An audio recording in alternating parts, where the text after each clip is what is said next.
Hello students, अगर आप भी एक सक्सेसफुल स्टूडेंट बनना चाहते हैं तो इस चैनल को सब्सक्राइब करें और बेल आइकॉन को दबाएं।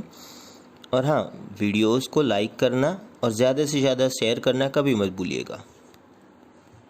હેલો સ્ટુડન્ટ્સ, હું જીઆર સર મારી ચેનલમાં તમારું સ્વાગત કરું છું. મારા અગાઉના વિડીયોને લાઈક કરવા માટે, શેર કરવા માટે અને ચેનલને સબસ્ક્રાઈબ કરવા માટે ખૂબ ખૂબ આભાર. હવે આજે આપણે ધોરણ 12 ગુજરાતી મીડિયમ એનું ચેપ્ટર 15 પોલિમર જોવાના છીએ. તો મિત્રો, પોલિમર શું છે અને ક્યાં ઉપયોગમાં આવે છે પહેલાં એની ચર્ચા કરીએ. તો આપણા રોજિંદા જીવનમાં આ પોલિમર ખૂબ જ ઉપયોગી છે. તમે પ્લાસ્ટિક તો જાણતા જ હશો. એ પ્લાસ્ટિક એ આપણા જીવન જરૂરિયાતની એક અગત્યની ચીજ વસ્તુ બની ગઈ હોય એવું લાગે છે કે જેમ કે કોઈ પણ વસ્તુ આપણે વાપરતા હોય તો એના અંદર ક્યાંક ને ક્યાંક પ્લાસ્ટિક સંકળાયેલું જ હોય છે. રોજિંદા જીવનમાં જેમ આપણે ડોલની વાત કરીએ, કપ, રકાબી, રમકડા, થેલી, કાપડ, ટાયર, આ બધી વસ્તુઓને પોલિમર કહેવાય છે. તો પોલિમર એ એક જીવન જરૂરિયાતની ચીજ વસ્તુ બની ગઈ છે અને ભવિષ્યમાં એ ધાતુની જગ્યા લઈ લે તો પણ નવાઈ નથી. હવે આ પોલિમર શબ્દ ક્યાંથી આવ્યો એની ચર્ચા કરીએ આપણે. તો પોલિમર શબ્દ જે છે એ બે ગ્રીક શબ્દો ઉપરથી આવ્યો છે. ગ્રીક શબ્દો છે બે, એક છે પોલી અને એક છે મર. આ પોલી એનો મતલબ થાય છે કે ઘણા અને મર એનો મતલબ થાય છે એકમ અથવા ભાગ. હવે ઘણા એકમ ભેગા થઈ અને લાંબી શૃંખલા બનાવે તો એ પોલિમર કહેવાય. હવે આ એકમ જે પુનરાવર્તિત થઈ અને પોલિમર બનાવે છે, આવા નાનામાં નાના સાદા એકમને આપણે નામ આપ્યું મોનોમર. મોનોમર. આ મોનોમર એ પોતે પુનરાવર્તન થાય આનું, આ મોનોમરનું પુનરાવર્તન થાય અને તમને એક આવર્તનીય અથવા પુનરાવર્તનીય એકમ અથવા આવર્તનીય એકમ, જનરલી આપણે શબ્દ વાપરીએ છીએ આવર્તનીય એકમ, એક આવર્તનીય એકમ મળે. અને આ આવર્તનીય એકમ જે છે એ એક પ્રક્રિયા દ્વારા એકબીજા સાથે લાંબી શૃંખલાથી જોડાય અને પોલિમરની રચના કરે છે. હવે આ પ્રક્રિયાને શું નામ આપવામાં આવે છે? તો આ પ્રક્રિયાનું નામ છે પોલિમરાઇઝેશન. પોલિમરાઇઝેશન. બરાબર છે. હવે જે આવર્તનીય એકમ હતા એ વારે ઘડીએ પુનરાવર્તિત થાય છે. તો આ પુનરાવર્તિત એકમની સંખ્યા આપણે પુનરાવર્તિત એકમની સંખ્યા એને n વડે દર્શાવીએ, સ્મોલ n વડે, તો આ n ને આપણે પોલિમરાઇઝેશન અંશ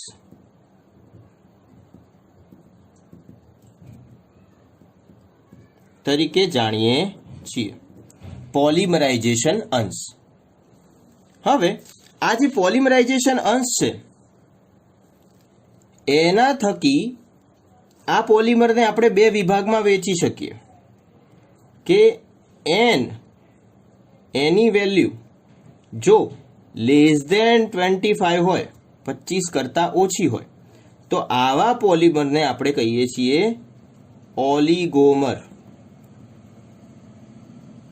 બરાબર. અને જો આ એનની વેલ્યુ એ 25 કરતાં વધુ હોય તો આપણે આવા પોલિમરને કહીએ છીએ ભારે પોલિમર.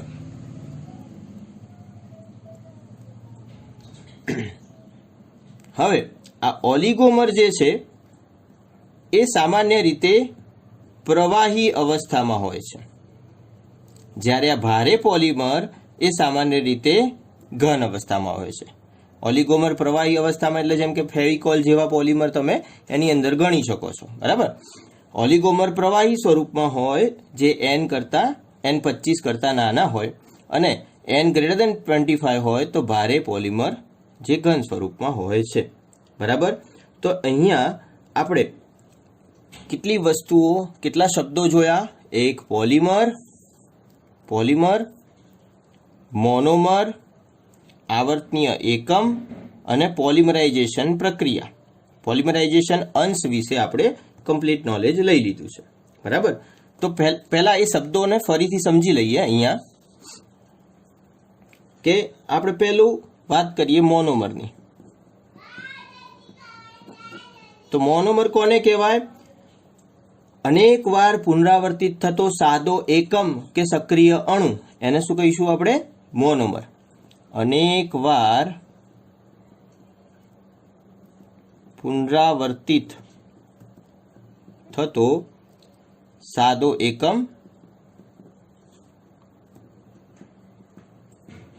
કે સક્રિય અણુ, એને આપણે કહીશું મોનોમર. હવે એમાંથી, આ મોનોમરમાંથી શું બને છે? પોલિમર.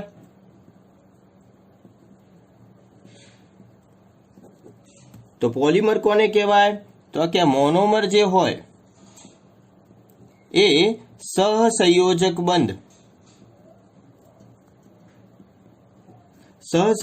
બંધથી જોડાઈ અને વિરાટ કદનો અણુ બનાવે.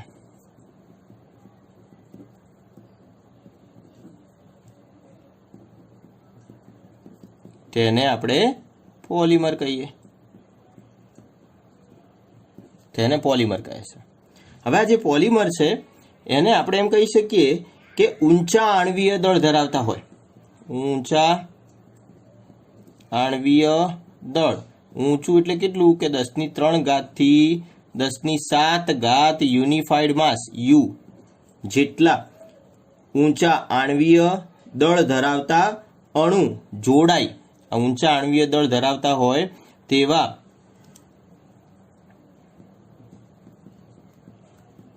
અણુ જોડાઈ અને વિરાટ કદનો અણુ બનાવે.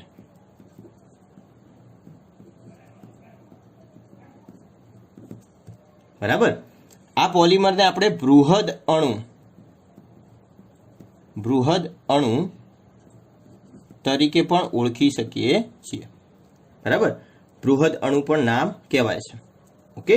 હવે આ જે પોલિમર બન્યું એની પ્રક્રિયાને શું કહેવાશે? પોલિમરાઇઝેશન. પોલિમરાઇઝેશન એટલે શું થાય? પોલિમર બનવાની પ્રક્રિયા. પોલિમર બનવાની પ્રક્રિયા એને શું કહેવાશે? પોલિમરાઇઝેશન. એનું બીજું નામ આપણે ગુજરાતીમાં કહીએ તો એને બહુલીકરણ પણ કહેવાય છે. બહુલીકરણ. ઓકે. હવે જે એકમનું વારંવાર પુનરાવર્તન થતું હોય એને શું કહેવાય? આવર્તનીય એકમ. જે એકમનું વારંવાર પુનરાવર્તન થતું હોય એને શું કહીશું આપણે? આવર્તનીય એકમ. બરાબર. અને આ પુનરાવર્તિત એકમની સંખ્યા એને આપણે n વડે દર્શાવીએ અને એને કહેવાય છે પોલિમરાઇઝેશન અંશ. એ જો n જે 25 કરતાં નાનો હોય તો ઓલિગોમર, 25 કરતાં મોટું હોય તો એને ભારે પોલિમર કહીએ છીએ. અત્યાર સુધી આપણને શબ્દો સમજણ પડી ગઈ. હવે આ પોલિમર કેવી રીતે બને છે મોનોમરમાંથી એનું એક ઉદાહરણ લઈએ આપણે. તો મિત્રો આપણે ઇથિન તો જાણીએ જ છીએ. ઇથિન નું અણુસૂત્ર સાથે CH2 ડબલ બોન્ડ CH2. તો આ ઇથિનને આપણે મોનોમર તરીકે લઈએ કે એના અસંખ્ય અણુઓ જોડાય અને એક પોલિમર બનાવશે. આ ઇથિન મોનોમરમાંથી પ્રક્રિયા થાય પોલિમરાઇઝેશન અને આપણને વિરાટ કદનો અણુ પોલિથીન આ પોલિમર છે મળી આવે છે. કઈ રીતે મળે છે એની પ્રક્રિયા જોઈ લઈએ. જો N અણુ આપણે CH2 ડબલ બોન્ડ CH2 ના લીધા એટલે કે ઇથિન ના લીધા, બરાબર. હવે આની પોલિમરાઇઝેશન પ્રક્રિયા થાય. આની પોલિમરાઇઝેશન પ્રક્રિયા થશે એટલે શું થશે કે અહીંયા એક પુનરાવર્તિત એકમ બનશે આનો. આ જે દ્વિબંધ છે આ દ્વિબંધમાંથી પાય બંધ તૂટશે એટલે એક ઇલેક્ટ્રોન આ બાજુ જાય, એક ઇલેક્ટ્રોન આ બાજુ જાય, હે ને. આને આપણે શું કહીએ છીએ કે આ પાયબંધ તૂટી અને સમવિભાજન થયું. આ સમવિભાજન થવાના કારણે એક ઇલેક્ટ્રોન અહીંયા જશે, એક ઇલેક્ટ્રોન અહીંયા જશે. હવે જે ઇલેક્ટ્રોન હોય છે એને આપણે અહીંયા ડેશ વડે દર્શાવી દઈએ તો અહીંયા પણ એકલ બંધ થઈ ગયો અને આ બાજુ પણ ઇલેક્ટ્રોનનો આપણે ડેશ દર્શાવી દઈએ. તો આવી રીતનો એક આવર્તનીય એકમ તૈયાર થાય અને આ આવર્તનીય એકમ પછી જોડાઈ અને એક પોલિમરની રચના કરે. એને આપણે CH2 ડેશ અને આવા N અણુઓ એકબીજા સાથે જોડાતા જાય એટલે N અણુઓની આખી શૃંખલા બને. એને આપણે કહીએ છીએ પોલિથીન. તો આ થયું ઉદાહરણ. તો બેટા અત્યાર સુધીમાં તમને ખ્યાલ આવી ગયો હશે કે પોલિમર, મોનોમર, પોલિમરાઇઝેશન, આવર્તનીય એકમ કેવી રીતે પ્રક્રિયા થાય છે ઉદાહરણ સાથે, બરાબર ને. આપણે એનું ઉદાહરણ પણ જોઈ લીધું. હવે આપણે આગળ વાત કરીએ આગળના ટોપિક ઉપર, એનું વર્ગીકરણ, પોલિમરનું વર્ગીકરણ. ચલો, પોલિમરના વર્ગીકરણની અંદર આ પોલિમરનું વર્ગીકરણ જે છે મુખ્યત્વે 4 રીતે થાય છે. એક, આ પોલિમરનું વર્ગીકરણ સ્ત્રોતના આધારે થાય. સ્ત્રોતના આધારે વર્ગીકરણ. આ સ્ત્રોતના આધારેમાં આપણે બીજા 3 પ્રકાર જોઈશું. એક છે કુદરતી, બીજું છે સંશ્લેષિત અને અર્ધ સંશ્લેષિત.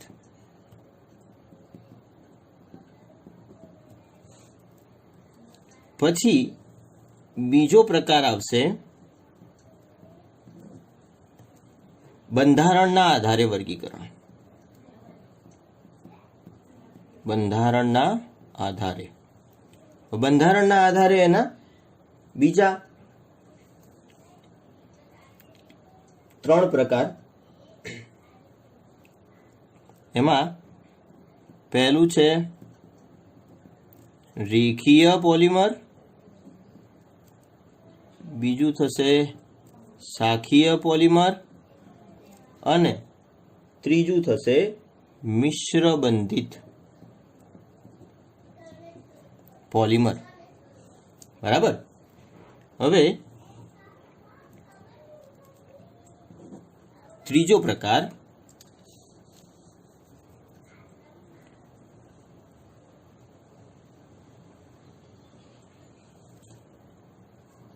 તો ત્રીજો પ્રકાર છે એ આણ્વીય બળના આધારે વર્ગીકરણ થશે. આ આણ્વીય બળના આધારે વર્ગીકરણ જે છે એમાં પણ પાછા 4 પ્રકાર પડશે. પહેલો પ્રકાર છે ઇલેસ્ટોમર પદાર્થ અથવા એલિસ્ટોમર પોલિમર.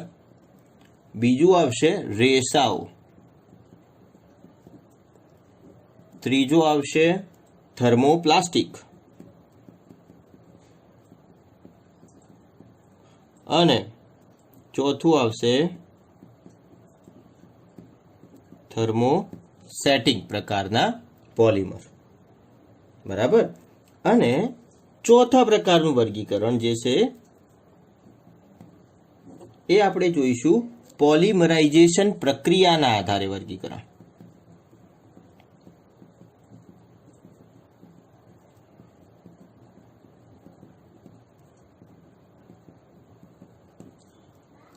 આ પોલિમરાઇઝેશન પ્રક્રિયાના આધારે આના બે ભાગ પડે છે.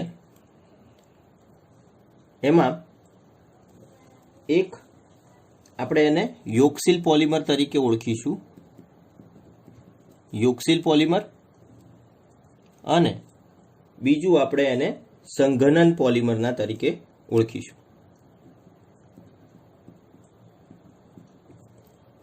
આ જે યોક્સિલ પોલિમર છે એમાં બે પ્રકારના પોલિમર જોવામાં આવશે, હોમોપોલિમર અને કોપોલિમર. જ્યારે સંઘનન પ્રકારના હશે એની અંદર આપણે બે પ્રકારના જોઈશું, પોલીએમાઇડ પ્રકારના અને પોલીએસ્ટર. આવા બે પ્રકારના. એમાઇડ જે છે એ આવા CONH ગ્રુપને પોલીએમાઇડ કહેવાય છે, જ્યારે COO ગ્રુપને પોલીએસ્ટર કહેવાય છે. એ પછી સમજીએ આપણે, આનો જે પ્રકાર સમજીએ એ વખતે વ્યવસ્થિત રીતે આને સમજી લઈએ છીએ. બરાબર. તો આ થયું પોલિમરનું વર્ગીકરણ સ્ત્રોતના આધારે, બંધારણના આધારે, આણ્વીય બળના આધારે અને પોલિમરાઇઝેશન પ્રક્રિયાના આધારે. બરાબર. હવે આપણે એ વર્ગીકરણને એક પછી એક જોતા રહીએ. એમાં પહેલું વર્ગીકરણ જોઈ લઈએ. પોલિમરનું વર્ગીકરણ, એમાં સ્ત્રોતના આધારે વર્ગીકરણ.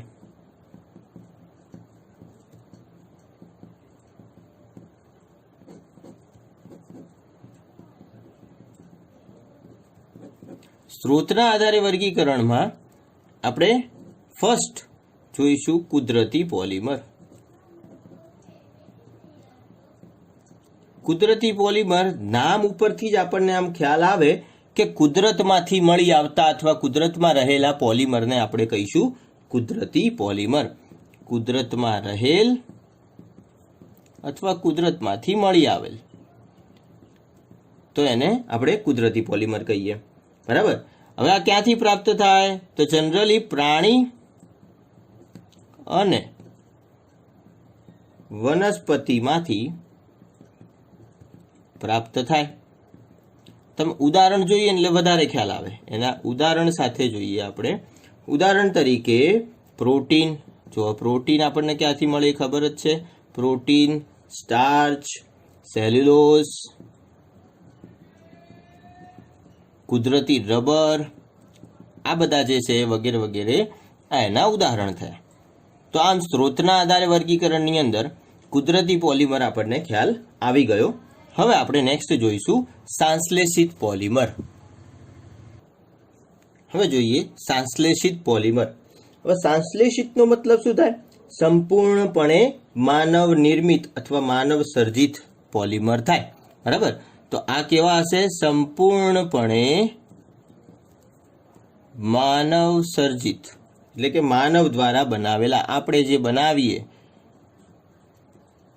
કોઈ પણ ભાગ કુદરતમાંથી ના મળી આવતો હોય ને આપણે જ બધું બનાવેલું હોય મનુષ્ય દ્વારા, તો એવા પોલિમરને આપણે સંશ્લેષિત પોલિમર કહીશું. તો એની અંદર કયા કયા પોલિમરનો સમાવેશ થાય? તો જનરલી આપણે બધા બનાવેલા, અત્યારે કૃત્રિમ રીતે બનતા, બધા જ કૃત્રિમ રીતે બનતા દરેકે દરેક પોલિમર એ સંશ્લેષિત પોલિમર કહેવાય. એટલે આપણે આને કૃત્રિમ પોલિમર પણ કહીએ છીએ. બરાબર. હવે એના ઉદાહરણ જોઈ લઈએ આપણે. તો એમાં પહેલું પ્લાસ્ટિક જે છે, પ્લાસ્ટિક ટાઈપના જે પણ પોલિમર હોય, પ્લાસ્ટિકની અંદર કયા કયા આવી શકે સર? તો પ્લાસ્ટિકની અંદર પોલિથીન, પીવીસી, પોલીવિનાઇલ ક્લોરાઇડ કહીએ છીએ, પીવીસી પાઇપ આવે ને એ, પછી કૃત્રિમ રેસાઓ,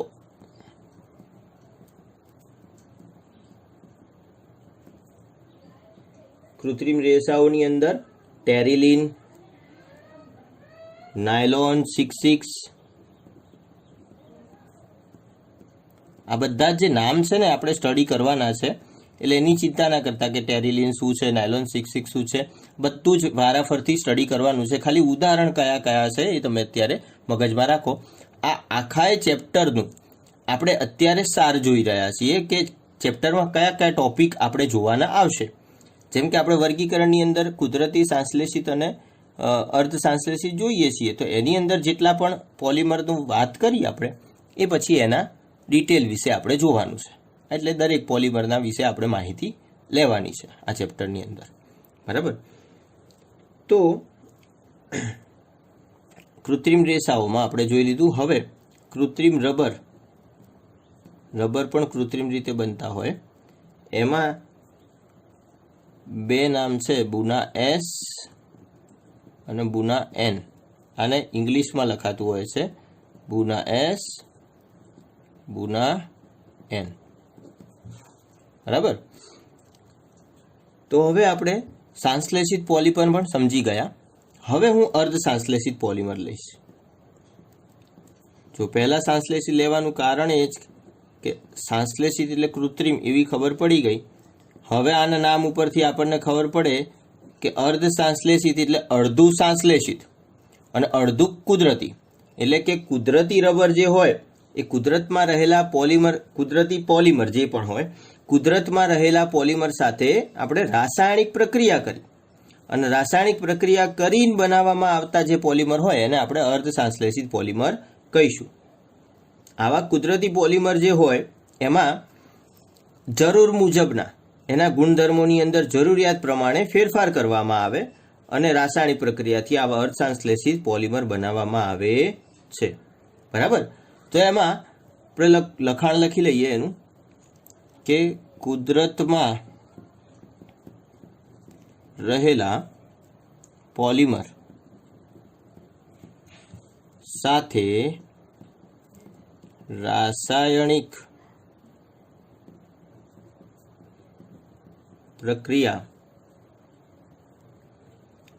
કરી બનાવવામાં આવતા પોલિમર એને આપણે અર્ધ સંશ્લેષિત પોલિમર કહીશું. હવે એની અંદર શું હોય છે કે કુદરતી પોલિમર જે હોય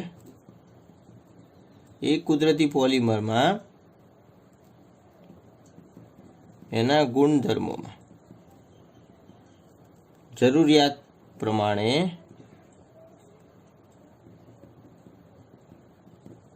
ફેરફાર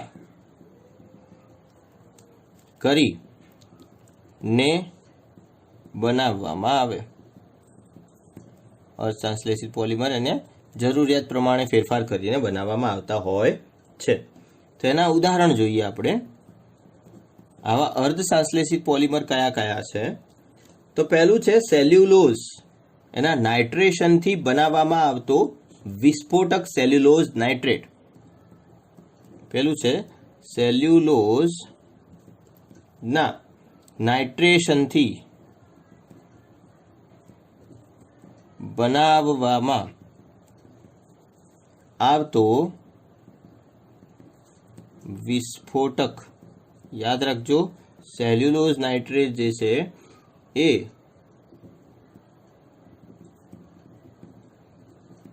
સેલ્યુલોઝ નાઇટ્રેટ જે છે એ પોતે વિસ્ફોટક છે.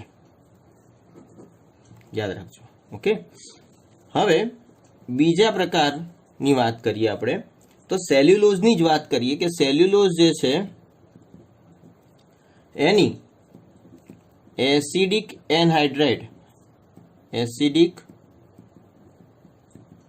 એનહાઇડ્રાઇડ સાથે એસિડિક માધ્યમમાં કરવામાં આવતી એસિટાઇલેશન પ્રક્રિયા,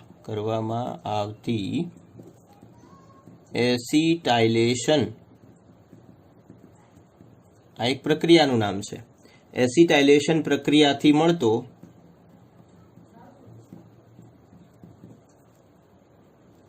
સેલ્યુલોઝ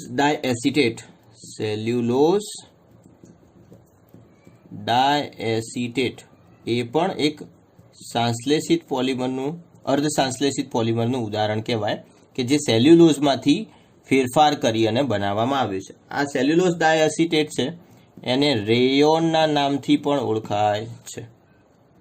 અને ત્રીજા નંબરે આપણે ઉદાહરણમાં જોઈએ તો કુદરતી રબર જે છે, આ કુદરતી રબરના વલ્કેનાઇઝેશનથી મળતું વલ્કેનાઇઝ્ડ રબર, આ પણ એક અર્ધસંશ્લેષિત પોલિમરનું ઉદાહરણ થાય. બરાબર. તો આપણે ત્રણે ત્રણ અહીંયા સ્ત્રોતના આધારે વર્ગીકરણ જોઈ કાઢ્યા, કુદરતી, સંશ્લેષિત અને અર્ધસંશ્લેષિત પોલિમર. હવે આપણે આગળનું વર્ગીકરણ જોઈએ, બંધારણના આધારે વર્ગીકરણ.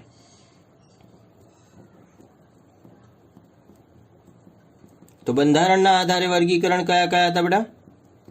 એક હતું રેખીય, બીજું શાખીય અને ત્રીજું હતું મિશ્ર બંધિત. તો હવે પહેલા આપણે રેખીયની વાત કરીએ.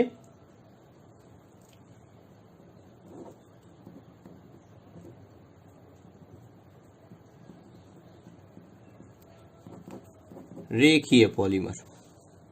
ચલો હવે રેખીય પોલિમર વિશેની વાત કરીએ તો એ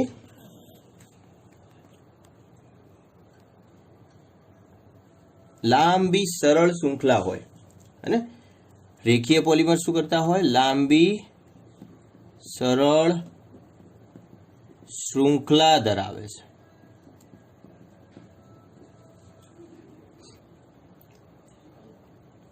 બરાબર. આપણે આની અંદર ફાઈબર એટલે કે રેસાઓનો સમાવેશ કરી શકાય. રેસાઓ આવા રેખીય પોલિમર પ્રકારના પોલિમર ગણાશે. બરાબર. હવે એના ઉદાહરણ જોઈએ કે કયા કયા રેખીય પોલિમરો આપણને કુદરતમાંથી મળી આવે છે. પહેલા એની ચર્ચા કરી લઈએ. તો આપણે રૂ, રેશમ, જે પણ એક રેસાઓ દ્વારા બની શકે અથવા રેસાઓ આપતું હોય, રૂ, રેશમ, ઊન, લિનન, આ બધા કુદરતી પ્રકારના સોર્સમાંથી મળી આવતા રેખીય પોલિમર કહેવાય. બરાબર. અને ટેરિલિન, નાયલોન,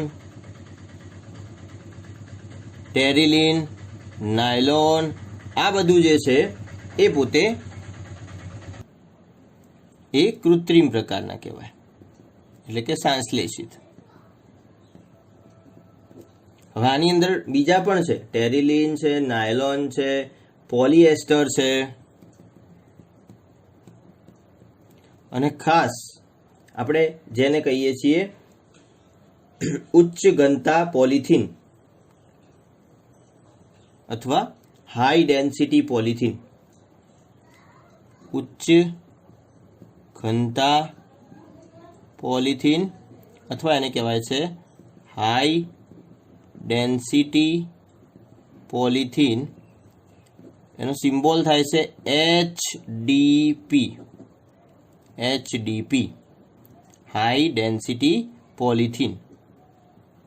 બરાબર. તો આ પણ રેખીય પોલિમર પ્રકારના પોલિમર છે. બરાબર. આપણે પીવીસી એને પણ રેખીય પ્રકારના પોલિમરમાં ઇન્ક્લુડ કરી શકીએ. હવે આપણે નેક્સ્ટ ટાઈપ જોઈએ એનો. રેખીય પોલિમરની વાત થઈ ગઈ. હવે આપણે શાખીય પોલિમરની ચર્ચા કરીએ.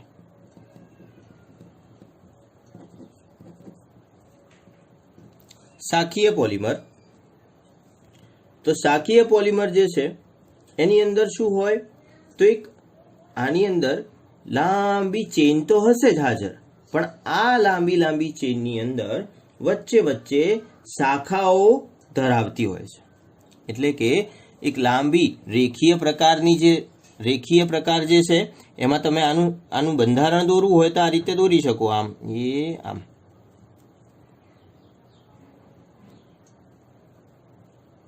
આ રીતનું.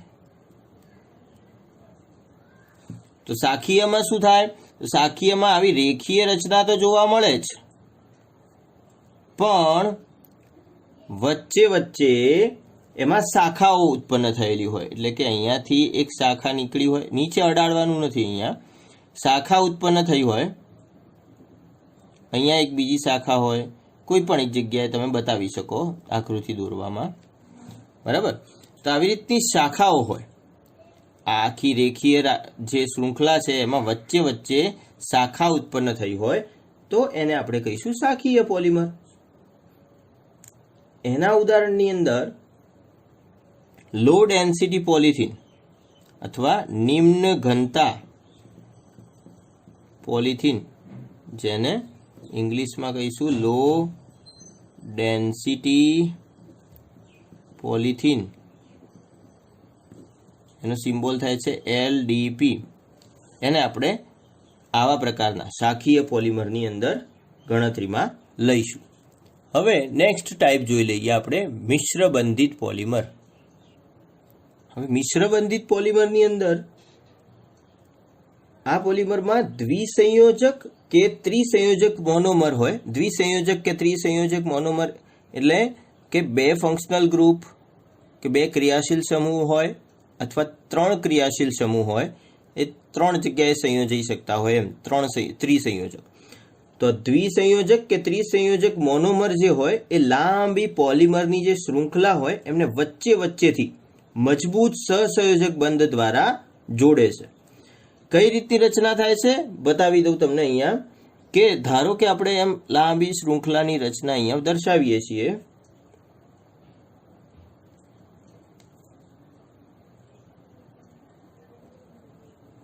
તો અહીંયા વચ્ચે દ્વિસંયોજક કે ત્રિસંયોજક જે મોનોમર હોય એ આ બે લાંબી શૃંખલાઓને વચ્ચે વચ્ચેથી એકદમ મજબૂત સહસંયોજક બંધ દ્વારા જોડે છે.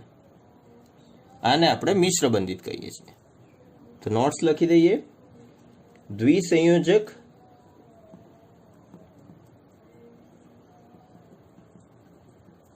કે ત્રિસંયોજક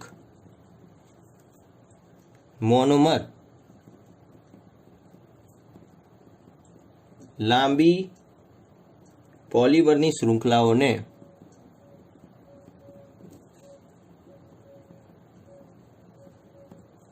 વચ્ચેથી મજબૂત સહસંયોજક બંધ દ્વારા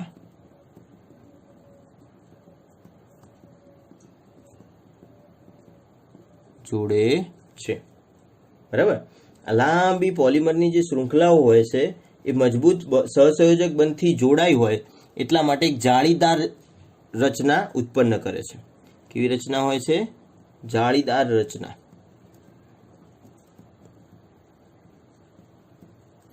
જાળીદાર રચના હોય છે એટલા માટે મિશ્ર બંધિત પોલિમરને ઘણી વખતે જાળીદાર પોલિમર પણ કહેવાતા હોય છે. બરાબર. તો હવે એના ઉદાહરણ જોઈ લઈએ આપણે. ઉદાહરણની અંદર આપણે થર્મોસેટિંગ પ્રકારના જે પોલિમર આવે છે જે ઉચ્ચ ઘનતા ધરાવતા હોય છે, થર્મોસેટિંગ પોલિમર, આવા પ્રકારના જે પોલિમર છે એ આવા મિશ્ર બંધિત પોલિમર હોય છે.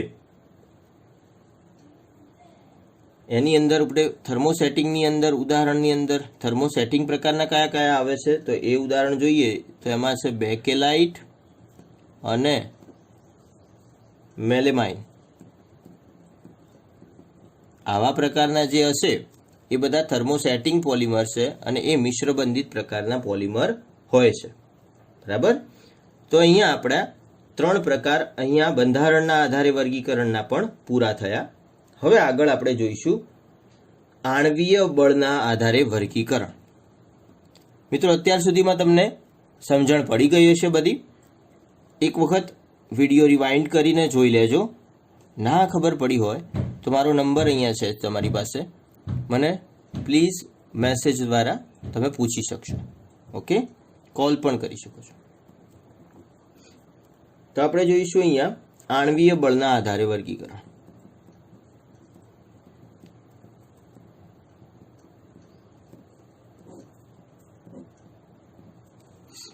આણ્વીય બળના આધારે આપણે 4 પ્રકાર જોયા હતા: ઇલેસ્ટોમર, રેસાઓ, થર્મોપ્લાસ્ટિક અને થર્મોસેટિક. તો એમાં આપણે પહેલું જોઈએ ઇલેસ્ટોમર પદાર્થો.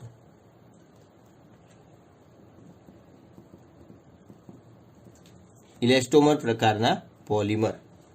તો આ ઇલેસ્ટોમર પ્રકારના જે પોલિમર છે એની ચર્ચા કરી લઈએ. કે જો નામ છે ઇલેસ્ટોમર, એટલે એ કઈ રીતે આવ્યું નામ? તો એની અંદર રબર જેવી ઇલાસ્ટિક ગુણધર્મ ધરાવતો પદાર્થ છે. આ કેવો છે? રબર જેવો ઇલાસ્ટિક ગુણધર્મ ધરાવતો પદાર્થ છે. રબર જેમ ઇલાસ્ટિક પ્રોપર્ટી ધરાવે છે, જેને એને ખેંચીને છોડી દઈએ તો પાછું એની મૂળ સ્થાને આવી જાય છે, એવું જ ઇલાસ્ટિક ગુણધર્મ ધરાવતા પદાર્થો એને આપણે ઇલેસ્ટોમર કહીએ છીએ. બરાબર.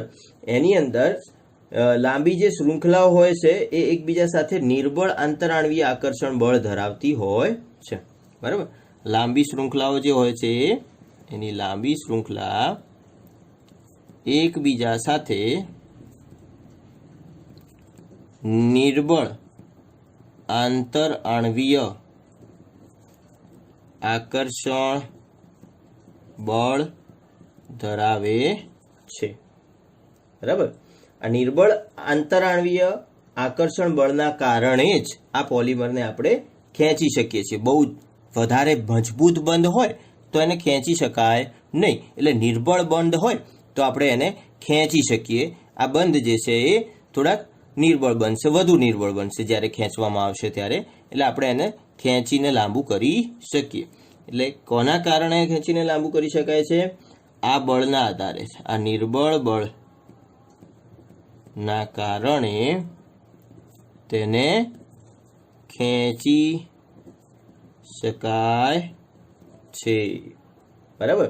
હવે આ ખેંચી તો લીધું, પણ રબરનો ગુણધર્મ શું છે? ખેંચીને એ પાછા પણ આવે છે. તો પાછું આવવા માટે સર પછી તો આ લાંબી શૃંખલાઓ જે હોય છે, આવી લાંબી શૃંખલામાં અલ્પ માત્રામાં આવા મિશ્રબંધિત પ્રકારના જે છે એવી રચનાઓ હોય છે. મિશ્રબંધિત પ્રકારની રચનાઓના કારણે શું હોય કે ખેંચાણ જ્યારે દૂર થાય એ વખતે એ મૂળ અવસ્થામાં લાવવામાં આ મિશ્રબંધિત બંધ જે છે એ મદદ કરતા હોય છે. બરાબર. એટલે આપણે એમ લખી શકીએ કે આવી શૃંખલાઓમાં, આ લાંબી શૃંખલામાં અલ્પ માત્રામાં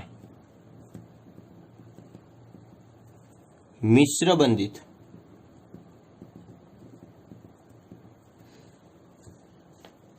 રચના જોવા મળે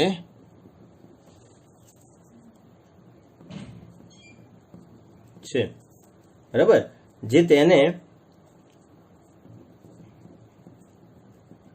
ખેંચાણ દૂર થતા મૂળ અવસ્થામાં લાવવામાં મદદરૂપ થાય છે. બરાબર. આ ઇલેસ્ટોમર જે છે એની અંદર આપણે ઉદાહરણ તરીકે જોવા જઈએ તો એના ઉદાહરણની અંદર આપણે કુદરતી રબર છે, નિયોપ્રીન છે, આઇસોપ્રીન,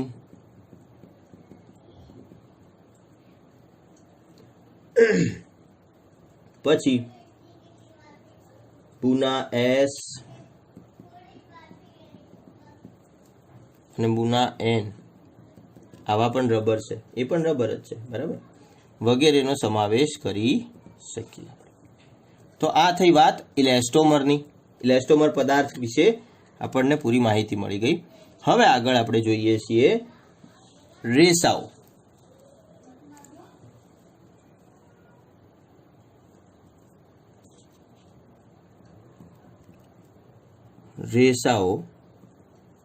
આજે રેસાઓની વાત કરીએ તો આવા પોલિમર જે છે એ ઊંચી તણાવ શક્તિ અને ઊંચો માનાંક ધરાવતા હોય છે.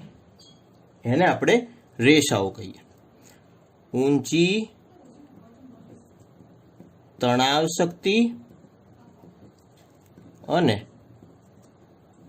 ઊંચો માનાંક ધરાવતા હોય છે, એમને આપણે કહીએ છીએ રેસાઓ. બરાબર.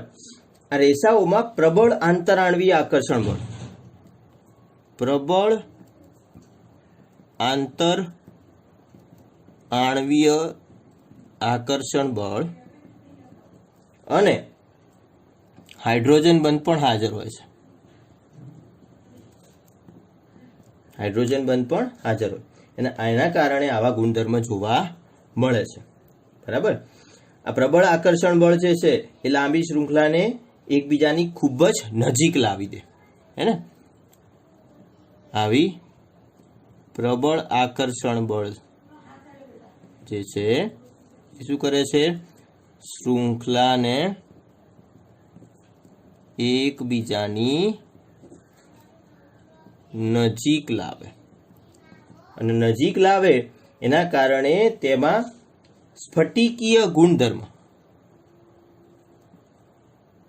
તેમાં સ્ફટિકીય, સ્ફટિક એટલે ઘન સ્વરૂપમાં સ્ફટિક અને અસ્ફટિકમય, સ્ફટિકમય અને અસ્ફટિકમય બે રચનાઓ હોય. એમાં સ્ફટિકીય ગુણધર્મ એટલે ઘન સ્વરૂપ ધારણ કરવાનો, જે સારી રીતે જે ઘન સ્વરૂપ ધારણ કરે એને સ્ફટિકીય ગુણધર્મ. તો આવા સ્ફટિકીય ગુણધર્મ ઉમેરાય. એના ઉદાહરણ આપણે જોઈ લઈએ.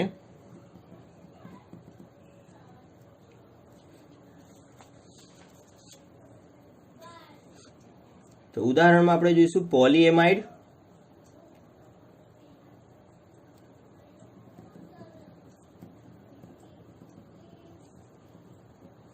જે આપણે કહીએ છીએ નાયલોન 66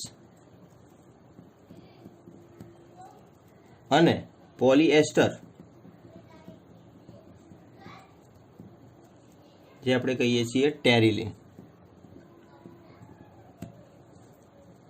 આવા પ્રકારના રેસાઓમાં જોવા મળશે ઉદાહરણ. બરાબર. હવે આગળ જોઈએ આપણે થર્મોપ્લાસ્ટિક પોલિમર.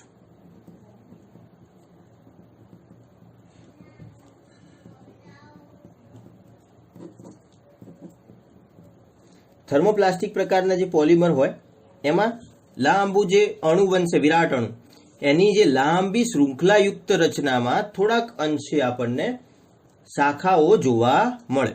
લાંબી શૃંખલા હોય અને એની અંદર વચ્ચે વચ્ચે ક્યાંક શાખાઓ જોવા મળે. બરાબર. તો આપણે અહીંયા લખી શકીએ કે લાંબી શૃંખલા યુક્ત રચનામાં થોડાક અંશે શાખાઓ જોવા મળે.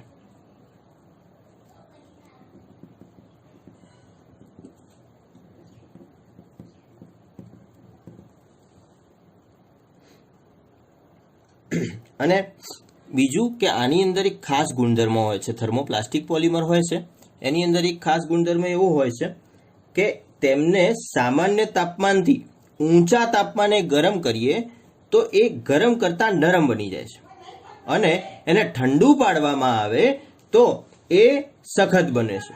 બરાબર. ગરમ કરીએ તો એ નરમ બને અને ઠંડુ પાડતા સખત બને છે. બરાબર. આ એક ખાસ ગુણધર્મ થર્મોપ્લાસ્ટિક પોલિમરની અંદર તમને જોવા મળે છે. તો એ આપણે લખી લઈએ કે સામાન્ય તાપમાનથી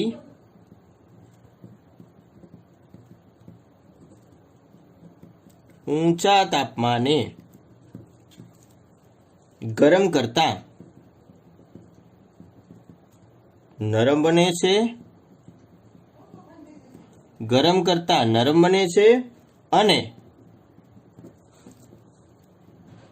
ઠંડા પાડતા પાછા સખત બને છે. બરાબર. તો એ આ ખાસ ગુણધર્મ થઈ ગયો. એટલે કે ઊંચા તાપમાને એના બંધારણમાં ફેરફાર થતો રહે છે. બરાબર. ઊંચા તાપમાને એના બંધારણમાં ફેરફાર કરી શકાય છે.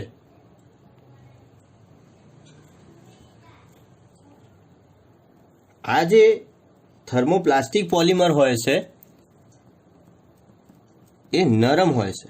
થર્મોપ્લાસ્ટિક એ નરમ અને જે થર્મોસેટિંગ આપણે જોવાના છે એ થર્મોસેટિંગ પોલિમર કરતાં ઓછા મજબૂત હોય છે. ઓછા મજબૂત હોય છે. બરાબર. એના કેટલાક ઉદાહરણ આપણે જોઈ લઈએ જે થર્મોપ્લાસ્ટિકના ઉદાહરણ. તો એમાં આપણે લઈશું પોલિથીન, પોલિસ્ટાયરીન,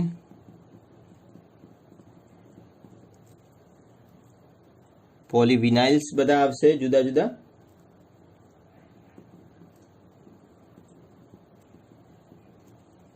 એટલે આપણે ક્લોરાઇડ પણ લઈ શકીએ એની અંદર. પોલીવિનાઇલ ક્લોરાઇડને આપણે જે પીવીસી કહીએ છીએ ને એ પણ આની અંદર આવશે. બરાબર. પોલીવિનાઇલ્સ ગમે તે લઈ શકાય. હવે જુઓ તમે આના ઉદાહરણ ઉપરથી તમને ખ્યાલ આવશે કે પોલિથીન અને પીવીસી તો તમે જોયેલા જ છે. પાઇપ હોય કે પછી આપણી ટબ હોય કે પછી ડોલ હોય કે પ્લાસ્ટિકની થેલી હોય આપણી પાસે, એને તમે ગરમ કરો એટલે એ શું થાય છે?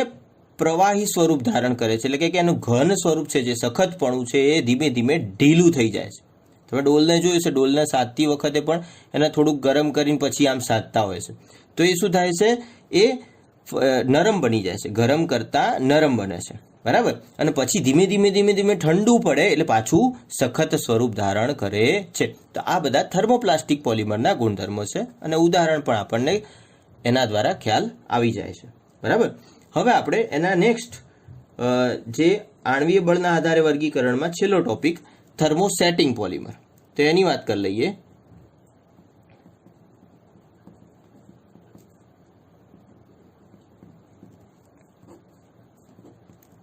થર્મોસેટિંગ પ્રકારના જે પોલિમર હોય છે એ એની અંદર મિશ્રબંધિત પ્રકારનું બંધારણ જોવા મળે છે.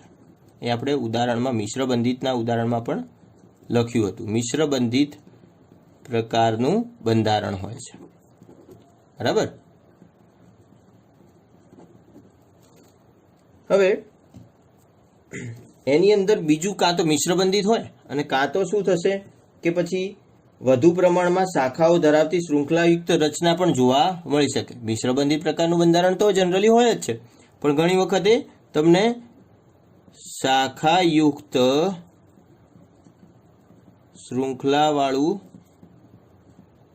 વાળી રચના વાળું બંધારણ જોવા મળે છે.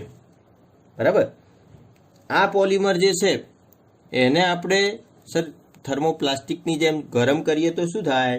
તો આ પોલિમરને જ્યારે સામાન્ય તાપમાનથી ઊંચા તાપમાને ગરમ કરીએ તો એ નરમ બનતા નથી, પણ એની અંદરના જે મિશ્રબંધિત જોડાણ હોય છે એ ઉલટા વધે છે, વધતા જાય છે અને એના કારણે તેઓ વધારે ને વધારે સખત બનતા જાય, ફરીથી તેઓ નરમ બનતા નથી. ખાસ ધ્યાન રાખજો, થર્મોસેટિંગને ગરમ કરતાં તેઓ નરમ ક્યારેય બનતા નથી. બરાબર. તો આપણે અહીંયા લખીએ કે સામાન્ય તાપમાનથી ઊંચા તાપમાને ગરમ કરતા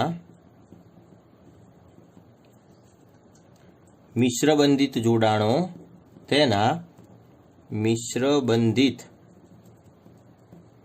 જોડાણો વધે છે અને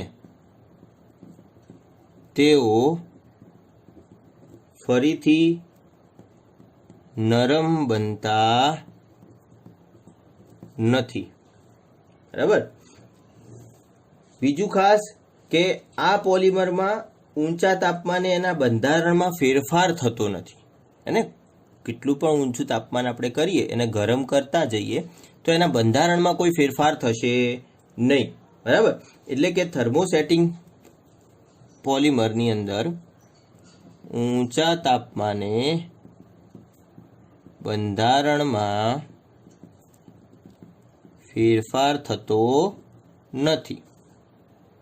હવે આ પોલિમર જે છે એને આપણે એમ કહી શકીએ કે પોતે સખત અને મજબૂત હોય છે. હવે થર્મોપ્લાસ્ટિક કરતાં મજબૂત હોય છે એ તો ઉપર જ આપણે જોઈ લીધું કે થર્મોપ્લાસ્ટિક એ થર્મોસેટિંગ કરતાં ઓછા મજબૂત હોય છે અને ઘસારાનો પ્રતિકાર કરી શકે તેવા હોય છે. ખાસ આનો ગુણધર્મ છે ઘસારાનો પ્રતિકાર કરી શકે તેવા હોય છે. બરાબર.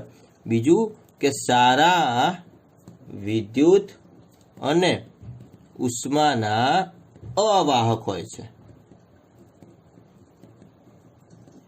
ઉષ્માના અને વિદ્યુતના અવાહક હોય છે. ખાસ ધ્યાન રાખજો. બરાબર.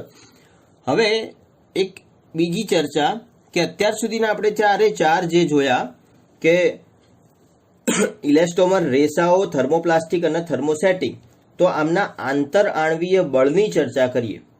બરાબર. તો જનરલી આંતર આણવીય બળ એ થર્મોસેટિંગ પ્રકારના પોલિમરમાં સૌથી વધુ જોવા મળે. એના પછી રેસાઓ એના પછી વધારે મજબૂત હોય એની અંદર આંતરઆણવીય બળ. એની પછી આવે થર્મોપ્લાસ્ટિક અને ઇલેસ્ટોમરમાં તો આપણે કહ્યું હતું કે સૌથી નિર્બળ આંતરઆણવીય આકર્ષણ બળ હોય એના લીધે તો ઇલેસ્ટોમરને ખેંચી શકાતા હતા. બરાબર ને? એટલે ઇલેસ્ટોમરની અંદર ખેંચી શકાય તેવો ગુણધર્મ ઉત્પન્ન કરવા માટે એ થોડાક નબળા હોય છે. બરાબર. હવે આપણે ઉદાહરણ જોઈ લઈએ થર્મોસેટિંગ પ્રકારના પોલિમરનું. બરાબર.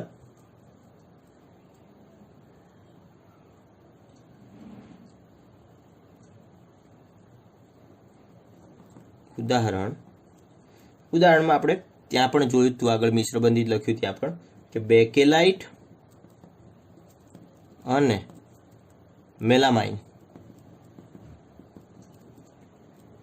આ બે જે છે મેલામાઇન આ બંને જે છે એ આના ઉદાહરણની અંદર આપણે લઈ શકીએ છીએ. બરાબર. તો આપણે 3 વર્ગીકરણ પૂરા કર્યા બેટા. પહેલું આપણે જોયું સ્ત્રોતના આધારે વર્ગીકરણ, પછી આપણે જોયું બંધારણના આધારે વર્ગીકરણ, પછી આપણે જોયું આણવીય બળના આધારે વર્ગીકરણ, અને હવે છેલ્લું વર્ગીકરણ પોલિમરાઇઝેશન પ્રક્રિયાના આધારે વર્ગીકરણ એ જોઈ લઈએ. પોલિમરાઇઝેશન પ્રક્રિયાના આધારે વર્ગીકરણ. તો આની અંદર આપણે જોયું હતું કે 2 ભાગ પડતા હતા, યોગશીલ પોલિમર અને સંઘનન પોલિમર. તો હવે ધ્યાનથી સાંભળજો, ખાસ ધ્યાન આપીને. પહેલું આપણે જોઈ લઈએ છીએ યોગશીલ પોલિમર.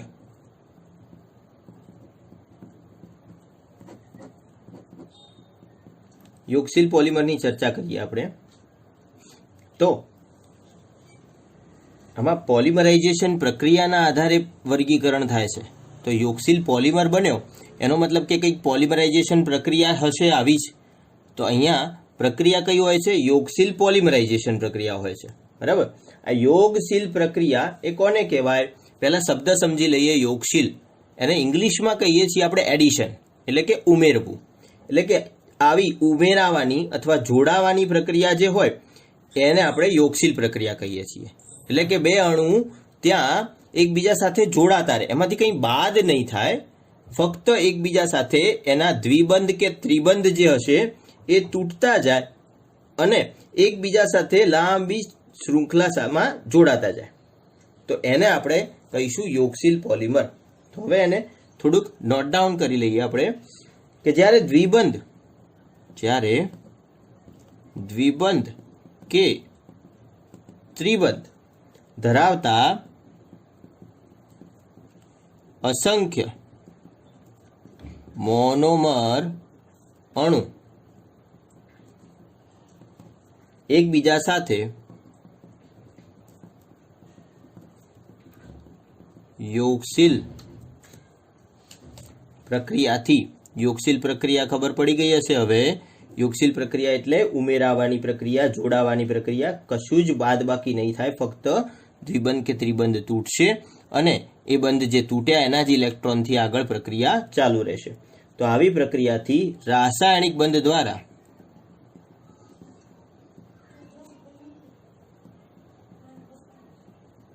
જોડાઈને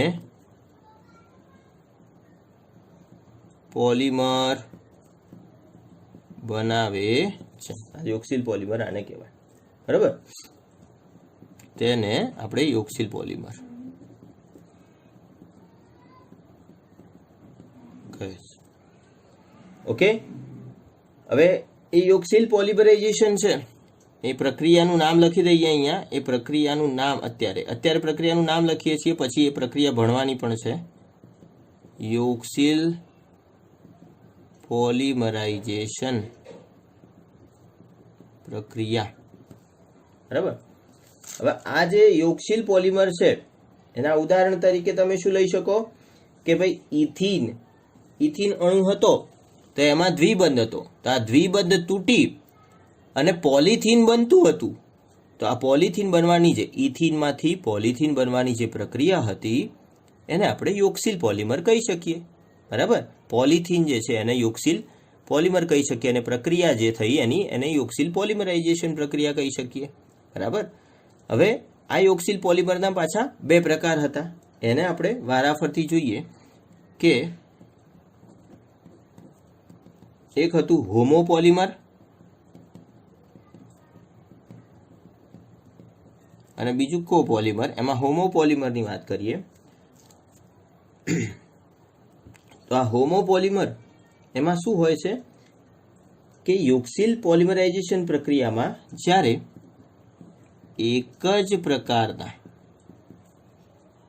પ્રકારના અસંખ્ય મોનોમર એકબીજા સાથે જોડાય અને પોલિમર બનાવે તો એને આપણે હોમોપોલિમર કહીએ છીએ. બરાબર, એના ઉદાહરણમાં આપણે જોઈ લઈએ. ઉદાહરણ આવશે ઇથિનમાંથી જે પોલિથીન બને છે એ એનું ઉદાહરણ થાય પોલિથીન. પછી કારણ કે એમાં એક જ પ્રકારનો મોનોમર આવે છે ઇથિન. એવી જ રીતે પ્રોપીન લઈએ તો પ્રોપીનમાંથી પોલીપ્રોપીન બને છે. આ પોલીપ્રોપીન જે છે એ પણ હોમોપોલિમર થયો કારણ કે એમાં એક જ પ્રકારનો પ્રોપીન મોનોમર યુઝ થાય છે. બરાબર, હવે પ્રક્રિયા કઈ રીતે થાય છે એનું પણ ઉદાહરણ આપણે ઇથિનનું આપેલું જ છે, એ પણ ફરીથી આપી લઈએ. CH2 ડબલ બોન્ડ CH2 તો એની યોગશીલ પોલિમરાઇઝેશન પ્રક્રિયા થશે. આપણે અહીંયા સીધું લખી શકીએ કે N અણુ આના લીધા છે તો NCH2 સિંગલ બોન્ડ CH2. બરાબર, તો આને આપણે કહીશું આ હતું ઇથિન અને આને આપણે કહીશું પોલિથીન. બરાબર, એ જ રીતે પોલીપ્રોપીનનું ઉદાહરણ જોવું હોય તો પણ આપણે જોઈ શકીએ છીએ. કઈ રીતે જોઈશું જુઓ.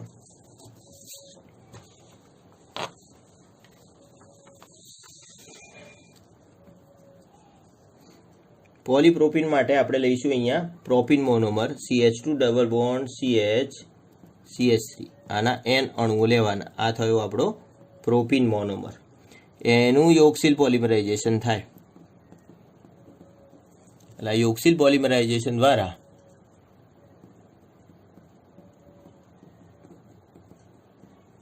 આપણને શું મળશે જુઓ. આ જે દ્વિબંધ છે પેલા ઇથિનમાં સમજવાની જરૂર નથી, એ પહેલાં સમજાવી દીધેલું. તો અહીંયા સમજી લો કે આ પાયબંધ જે છે આ પાયબંધનો એક ઇલેક્ટ્રોન આ બાજુ જશે સમવિભાજન થઈને અને આ એક ઇલેક્ટ્રોન અહીંયા આવશે સમવિભાજન થઈને. બરાબર, આ પાયબંધ તૂટે અહીંયાથી સમવિભાજન થાય, એક ઇલેક્ટ્રોન આની ઉપર આવે એક ઇલેક્ટ્રોન આની ઉપર આવે. એટલે હવે આ દ્વિબંધ તો તૂટી જ ગયો છે. અહીંયા એક ડેશ કરીને રચાશે અને આની નીચે એક ડેશ કરીને રચાશે અને આ CH3 ને આપણે એક શાખા તરીકે લખી દઈશું. તો કઈ રીતનું રચના બનશે જોજો. અહીંયા જોજો કે આ CH2 પહેલું, પછી એની સાથે CH. હવે દ્વિબંધ તૂટી ગયો છે અહીંયાથી. બરાબર, પેલું CH3 જે છે એને આપણે શાખા તરીકે લખી દઈએ અહીંયા CH3 શાખા તરીકે. બરાબર, અને અહીંયાથી પાછું જે ઇલેક્ટ્રોન આનો આવશે એને આપણે આમ લખી દઈએ.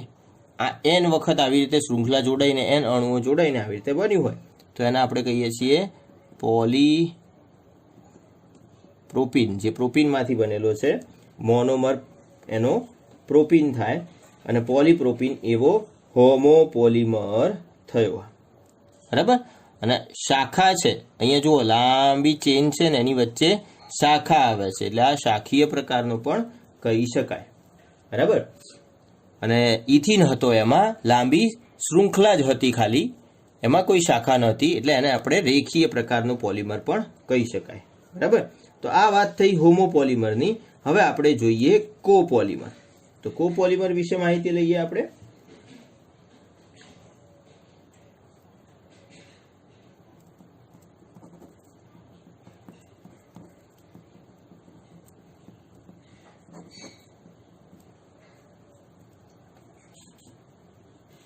કોપોલિમર કોને કહેવાય? યોક્સિલ પોલિમરાઇઝેશન પ્રક્રિયા જે થતી હોય એની અંદર બે કે તેથી વધુ જુદા જુદા પ્રકારના મોનોમર જોડાય અને પોલિમર બનાવે તો એને આપણે કહીશું કોપોલિમર. બરાબર. બે કે તેથી વધુ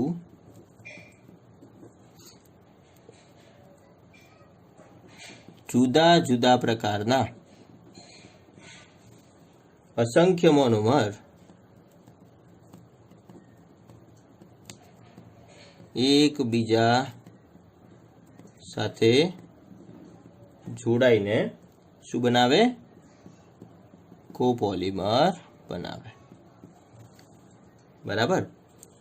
હવે આની અંદર ખાસ નોંધવા જેવી બાબત કે અહીંયા એક જ પ્રકારના મોનોમરમાંથી નહીં બને, પણ એક કરતાં વધારે પ્રકારના મોનોમર એકબીજા સાથે જોડાશે. હને? તો આપણે એનું ઉદાહરણ જોઈએ. એના ઉદાહરણમાં આપણે ઉદાહરણ લઈએ સ્ટાયરીન અને બ્યુટા 1,3-ડાઇનનું. બરાબર.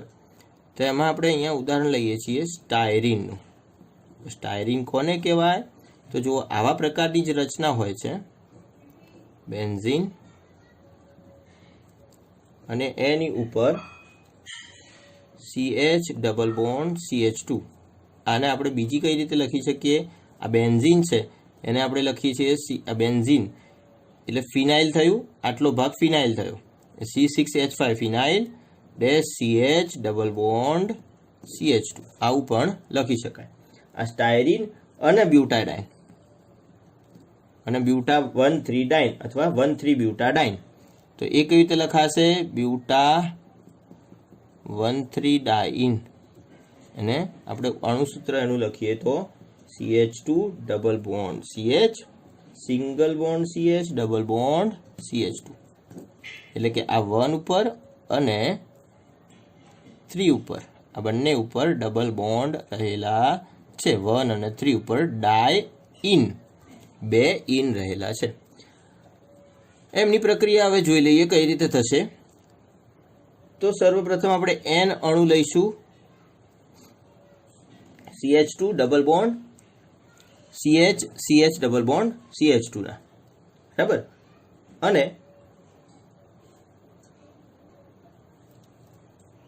આપણે અહીંયા N અણુ લઈશું સ્ટાયરીનના, C6H5 CH double bond CH2. હવે જુઓ આ આપણે બ્યુટા 1,3-ડાઇન અથવા આને 1,3-બ્યુટાડાઇન પણ કહેવાય છે. બરાબર. ઓકે. આ આપણું સ્ટાયરીન છે, આ 1,3-બ્યુટાડાઇન અથવા બ્યુટા 1,3-ડાઇન છે. તો એની પ્રક્રિયા કઈ રીતે થશે એ સમજી લો કે આ પાયબંધ તૂટે એટલે એક ઇલેક્ટ્રોન આની તરફ જશે અને એક ઇલેક્ટ્રોન આની તરફ જશે. બરાબર. હવે આવું આ પાયબંધ તૂટશે એટલે એક ઇલેક્ટ્રોન આની તરફ જશે અને એક ઇલેક્ટ્રોન આની તરફ જશે. બરાબર. હવે આ જે છે આ કાર્બન એને ડેશ, આ કાર્બન એને ડેશ વડે દર્શાવીશું અને આ બે કાર્બન પાસે જે એક એક ઇલેક્ટ્રોન આવશે એને આપણે બંધ બનાવીશું. એટલે કે આ એક બંધ તૂટી જશે અને વચ્ચે એક દ્વિબંધ બનશે. અને જે આ ડેશ વાળું છે એ આ કાર્બન જે છે અહીંયા પાયબંધ તૂટશે એટલે આનો એક ઇલેક્ટ્રોન આ બાજુ, આનો એક ઇલેક્ટ્રોન આ બાજુ આવશે અને આ જે ઇલેક્ટ્રોન આવ્યા એમાંથી આનો જે ડેશ બનશે એટલે કે ઇલેક્ટ્રોનને આપણે સંયોજકતા વડે દર્શાવીશું ને આ C6H5 એને આપણે શાખા તરીકે આની ઉપર લઈ લઈશું, બરાબર। તો શું થશે આપણે જોઈ લઈએ એની પોલિમરાઇઝેશન પ્રક્રિયા દ્વારા, કઈ પ્રક્રિયા છે? યોગશીલ પોલિમરાઇઝેશન। તો શું થશે જુઓ, અહીંયા આપણે આવી લખી શકીશું CH2 CH ડબલ બોન્ડ, હવે અહીંયા ડબલ બોન્ડ આવશે, CH સિંગલ બોન્ડ CH2, પછી આ જે કાર્બન છે આ કાર્બન અને આ કાર્બન વચ્ચે બંધ બનશે, આ બંને કાર્બન વચ્ચે, હા તો શાખા તરીકે જતું રહેશે, આ CH અને સીધું ડેશ CH2 અને આની પાસે જે ઇલેક્ટ્રોન આવ્યો છે એને આમ કરીને, હવે આના n હતા નાના n હતા તો આખી શૃંખલા n અણુઓની બને। તો સર આ C6H5 એ આને શાખામાં આપી દઈએ આપણે C6H5, તો આવા પ્રકારનો એક પોલિમર બને, આને આપણે કોપોલિમર કહીએ છીએ। નામ આપી દઈએ, જો આનું નામ હતું 1,3-બ્યુટાડાઇન, આનું નામ હતું સ્ટાયરીન, આ શું છે? સ્ટાયરીન। તો બંનેનું ભેગું નામ કરીએ એટલે આપણને આવું કંઈક મળે નામ, બ્યુટાડાઇન સ્ટાયરીન કોપોલિમર, બરાબર। અને આને જ આપણે પાછળથી બુના S તરીકે ઓળખીએ છીએ, આનો પછી અભ્યાસ કરવાનો આવશે, બરાબર। તો આપણે અહીંયા યોગશીલ પોલિમરના બંને પ્રકાર પણ જોઈ લીધા, હોમોપોલિમર અને કોપોલિમર। હવે આપણે જોઈએ છીએ સંઘનન પોલિમર।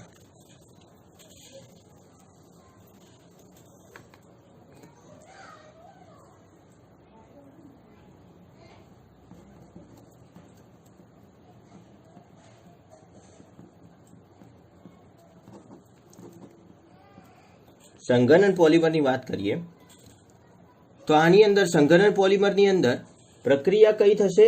સંઘનન પોલિમરાઇઝેશન પ્રક્રિયા થશે, પ્રક્રિયા સંઘનન પોલિમરાઇઝેશન પ્રક્રિયા થાય। હવે જો સંઘનન વસ્તુને સમજો, સંઘનન થવું એટલે કે બે અણુઓ જોડાવવા, પણ એ બે અણુ જ્યારે જોડાય ત્યારે એમાંથી કોઈ એક અણુ મુક્ત થાય, બરાબર। હવે કયા પ્રકારનો અણુ મુક્ત થાય? તો આ પ્રક્રિયામાં બે ક્રિયાશીલ સમૂહ હોય અથવા ત્રણ ક્રિયાશીલ સમૂહ હોય એવા મોનોમર જોડાતા હોય અને એમાંથી એકનો ક્રિયાશીલ સમૂહ ને બીજાનો ક્રિયાશીલ સમૂહનો અમુક ભાગ એ ભેગો થઈ અને સંઘનન પ્રક્રિયા દ્વારા જોડાશે ત્યારે એક અણુ મુક્ત કરે છે। કયો અણુ હોઈ શકે? પાણીનો હોઈ શકે, એમોનિયાનો હોઈ શકે, આલ્કોહોલનો હોઈ શકે કે હાઇડ્રોજન ક્લોરાઇડનો અણુ હોઈ શકે। તો આવી પ્રક્રિયાને આપણે કહીએ છીએ સંઘનન પોલિમરાઇઝેશન પ્રક્રિયા। ફરીથી બોલું છું, સંઘનન પ્રક્રિયાની અંદર બે ક્રિયાશીલ અથવા ત્રણ ક્રિયાશીલ સમૂહ ધરાવતા મોનોમર એકબીજા સાથે જ્યારે જોડાય ત્યારે તેમના ક્રિયાશીલ સમૂહમાંથી અણુ મુક્ત કરીને એ એકબીજા સાથે જોડાતા હોય છે। કયો અણુ? તો પાણીનો હોઈ શકે, એમોનિયાનો હોઈ શકે, આલ્કોહોલનો હોઈ શકે કે HCl હાઇડ્રોજન ક્લોરાઇડનો અણુ હોઈ શકે। અને આવી પ્રક્રિયાને આપણે કહીએ છીએ સંઘનન પોલિમરાઇઝેશન પ્રક્રિયા, અને એ પ્રક્રિયા દ્વારા બનતા પોલિમરને આપણે કહીએ છીએ સંઘનન પોલિમર, બરાબર। તો આપણે એના માટેની લખાણ અહીંયા જોઈ લઈએ, એનું લખાણ જોઈ લઈએ આપણે કે જે પોલિમરાઇઝેશન પ્રક્રિયામાં સમાન બે ક્રિયાશીલ સમૂહ કે ત્રણ ક્રિયાશીલ સમૂહ ધરાવતા જુદા જુદા પ્રકારના મોનોમર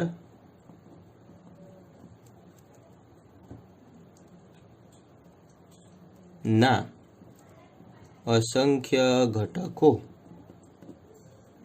એક સરખા પ્રમાણમાં, અહીંયા ધ્યાન રાખજો, એક સરખા પ્રમાણની વાત ચાલે છે, 1:1, એટલે પહેલા વાળાનો એક ભાગ જોડાય તો બીજા વાળાનો પણ એક ભાગ જોડાવો જોઈએ. એક સરખા પ્રમાણમાં એકબીજા સાથે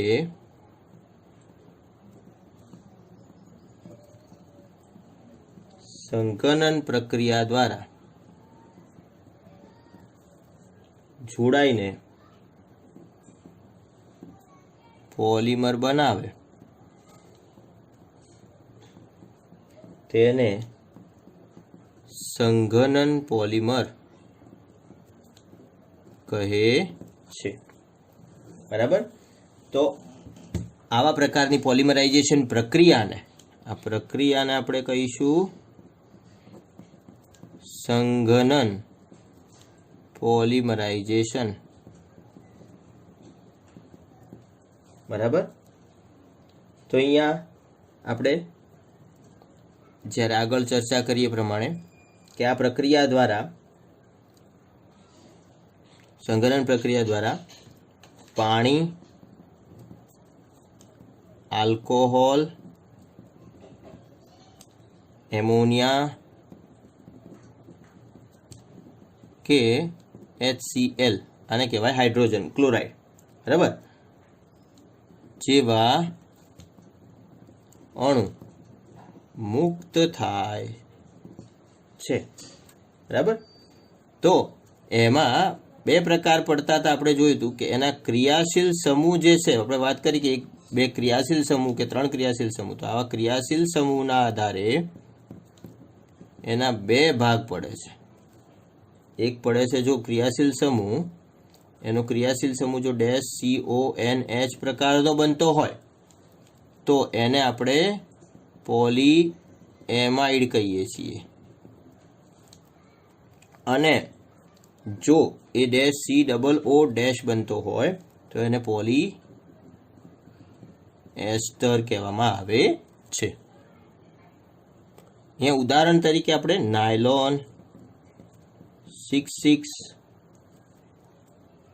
નાયલોન 6, ટેરિલિન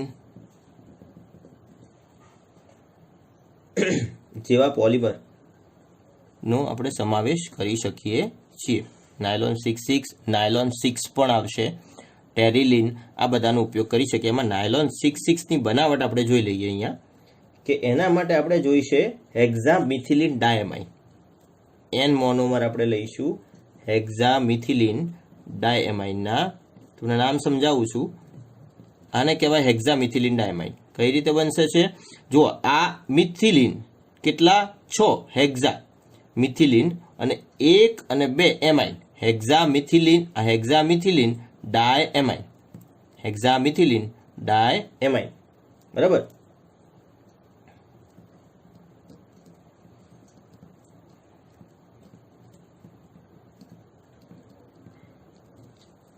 હવે એની પ્રક્રિયા આપણે એડિપિક એસિડ જોડે કરવાની છે. આ એડિપિક એસિડ COOH, CH2 4 ટાઈમ્સ અને COOH, આને કહેવાય છે એડિપિક એસિડ. આ કાર્બોક્સિલિક એસિડનો જ ભાગ છે. ડાયકાર્બોક્સિલિક એસિડ છે અને અહીંયા 4 મિથિલિન છે, એટલે આપણે ટેટ્રામિથિલિન ડાયકાર્બોક્સિલિક એસિડ પણ કહી શકીએ. પણ એનું સામાન્ય નામ છે એડિપિક એસિડ. એડિપિક એસિડના નામથી વધુ જાણીતો છે. હવે અહીંયા આમની સંઘનન પોલિમરાઇઝેશન પ્રક્રિયા થાય છે. સંઘનન પોલિમરાઇઝેશન પ્રક્રિયા થાય એટલે આ NH2CH2 6 ટાઈમ્સ NH2 છે, એમાંથી આ NH2નો હાઇડ્રોજન, એક હાઇડ્રોજન, અને આ NH2નો એક હાઇડ્રોજન એ નીકળે. આ બાજુથી COOH માંથી આનો OH અને આનો OH નીકળે, અને આ હાઇડ્રોજન આનો OH એમ કરીને પાણીનો અણુ છૂટો પડશે.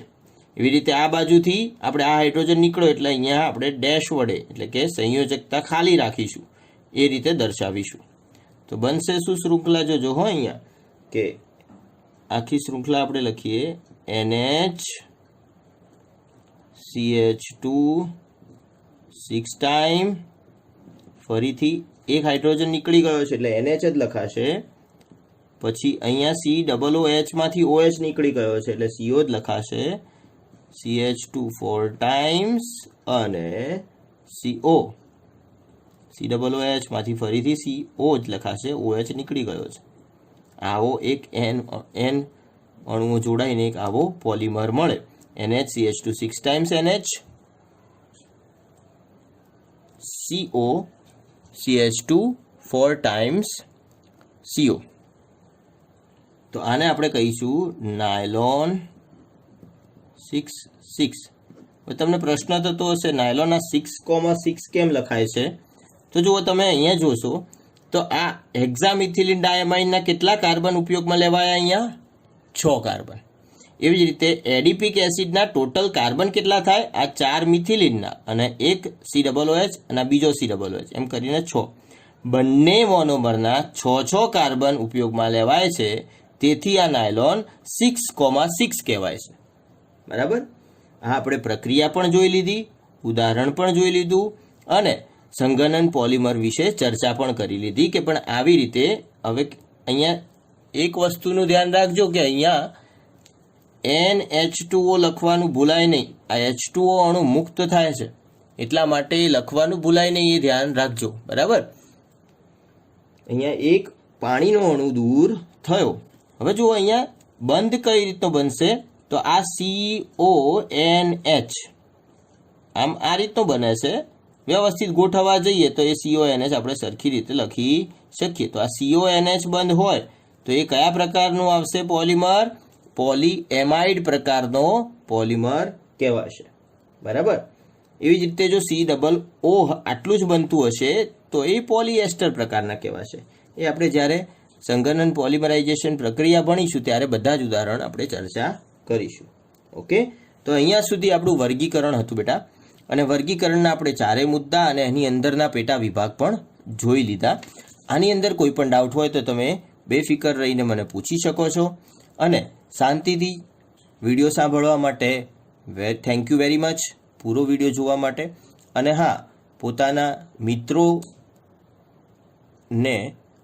આ વિડીયો શેર કરવાનું ભૂલતા નહીં. અને જો વિડીયો ગમ્યો હોય તો ચોક્કસથી લાઈક કરજો, ચેનલ સબસ્ક્રાઈબ કરજો અને નોટિફિકેશન બેલ પર આઇકોન જે છે એના ઉપર પણ ક્લિક કરી લેજો, જેથી તમને નવા વિડીયો મળતા રહે. આના પછીનો વિડીયો આના પછીના ટોપિક સાથે તમને ચોક્કસથી મોકલી આપીશ. Okay, thank you very much.